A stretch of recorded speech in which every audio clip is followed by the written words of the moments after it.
വയനാട്ടിലെ ഉലിയൂട് വനത്തിൽ തേക്ക് നടാനുള്ള തീരുമാനത്തിൽ നിന്ന് പിന്മാറി വനംവകുപ്പ്. തേക്കുമരങ്ങൾ വളരുന്നതിലൂടെ കാടിന്റെ സ്വാഭാവികത നശിക്കുമെന്ന് ചൂണ്ടിക്കാട്ടി പരിസ്ഥിതി പ്രവർത്തകർ പ്രതിഷേധം സംഘടിപ്പിച്ചിരുന്നു. ഇതിന് പിന്നാലെയാണ് തേക്ക് നടാനുള്ള തീരുമാനത്തിൽ നിന്നും വനംവകുപ്പ് അധികൃതർ പിന്മാറിയത്. നോർത്ത് വയനാട് വനം ഡിവിഷന്റെ കീഴിലുള്ള ഓലിയോട് വനത്തിലെ 2830 തേക്കുമരങ്ങൾ മുറിച്ചുമാറ്റുകയും അവിടെ കാടിന് അനുയോജ്യമായ മരങ്ങൾ നട്ടുപിടിപ്പിക്കാനായിരുന്നു അധികൃതരുടെ ആദ്യ തീരുമാനം.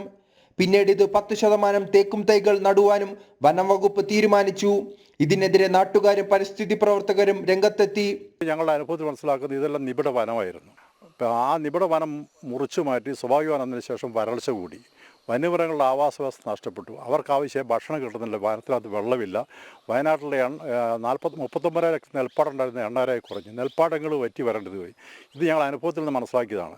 വയനാട്ടിലെ വനങ്ങളിൽ തേക്ക് നട്ടുപിടിപ്പിക്കുന്നത് സർക്കാരിന് വരുമാനം ഉണ്ടാക്കാൻ വേണ്ടിയാണെന്ന് പരിസ്ഥിതി പ്രവർത്തകർ തുടക്കം മുതൽ തന്നെ ആക്ഷേപമുന്നയിച്ചിരുന്നു.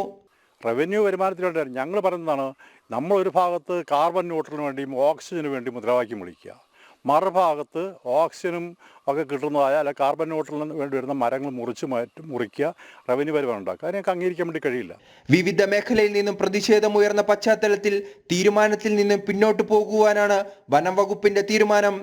മുറിച്ചു മാറ്റുന്ന തേക്കിന് പകരമായി പ്രദേശത്ത് കാടിന് അനുയോജ്യമായ സ്വാഭാവിക മരങ്ങൾ നട്ടുപിടിപ്പിക്കുമെന്ന് വനം വകുപ്പ് വ്യക്തമാക്കുന്നു. ജനം, വയനാട്.